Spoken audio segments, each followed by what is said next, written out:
बिस्मिल्लाहिर्रहमानिर्रहीम। अस्सलाम वालेकुम गाइस, उम्मीद करता हूँ कि आप सब खैरियत से होंगे और मैं एक बार फिर से आपके सामने हाजिर हुआ हूँ स्ट्रीम ऑफ नॉलेज चैनल पर एक न्यू लेक्चर के साथ।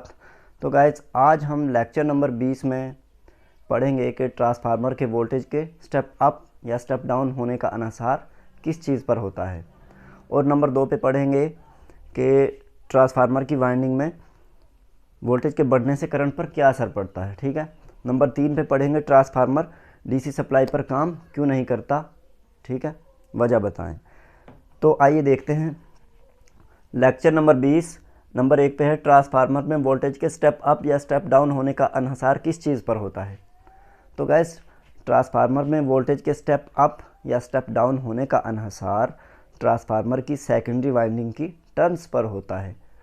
अगर सेकेंडरी वाइंडिंग की टर्न्स की तादाद ज़्यादा होगी तो वोल्टेज ज़्यादा होंगे, और अगर सेकेंडरी वाइंडिंग की टर्न्स की तादाद कम होगी तो वोल्टेज कम होंगे। आइए देखते हैं, यानी कि डायग्राम की मदद से मैं आपको समझाता हूँ। देखें, ये ट्रांसफार्मर की कोर है, ठीक है, और ये बाएं जानिब प्राइमरी वाइंडिंग है कोर पर, और दाएं जानिब सेकेंडरी वाइंडिंग है। ठीक है, और ये कोर के अंदर गर्दिश करता हुआ मैग्नेटिक फ्लक्स है। ठीक है। तो गाइस देखें, अगर ट्रांसफार्मर की, यानी कि हमने यहाँ से इनपुट सप्लाई देते हैं, ठीक है, 11 kVA यानी कि 11,000 वोल्टेज अप्लाई करते हैं, ठीक है, ट्रांसफार्मर को। और ट्रांसफार्मर की ये प्राइमरी वाइंडिंग और ये सेकेंडरी वाइंडिंग है। अगर सेकेंडरी वाइंडिंग की टर्न्स की तादाद प्राइमरी वाइंडिंग की निस्बत कम होगी तो वोल्टेज स्टेप डाउन होंगे। ठीक है, और अगर प्राइमरी वाइंडिंग की टर्न्स की तादाद की निस्बत सेकेंडरी वाइंडिंग की टर्न्स की जो तादाद होगी वो ज़्यादा होगी तो वोल्टेज स्टेप अप होंगे। ठीक है, तो ये ट्रांसफार्मर में वोल्टेज के स्टेप अप या स्टेप डाउन होने का अनसार ट्रांसफार्मर की सेकेंडरी वाइंडिंग की टर्न्स पर होता है।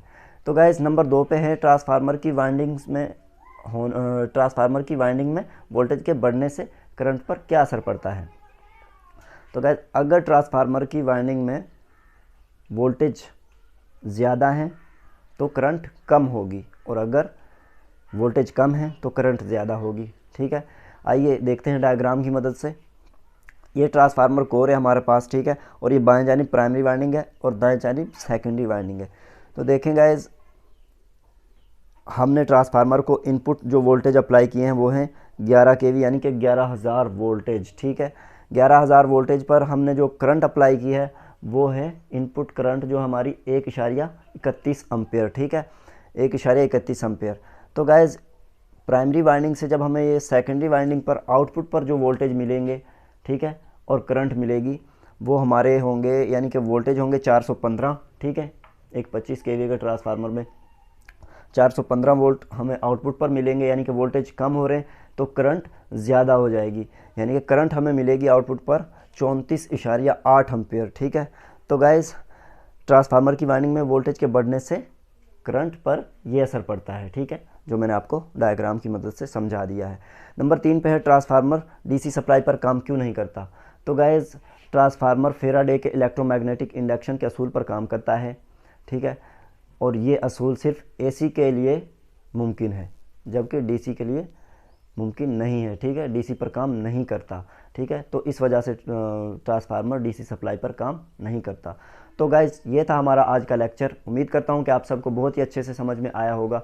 तो अब दीजिए मुझे इजाज़त, इंशाल्लाह फिर मिलेंगे अगली वीडियो में एक नए लेक्चर के साथ। अल्लाह हाफिज़।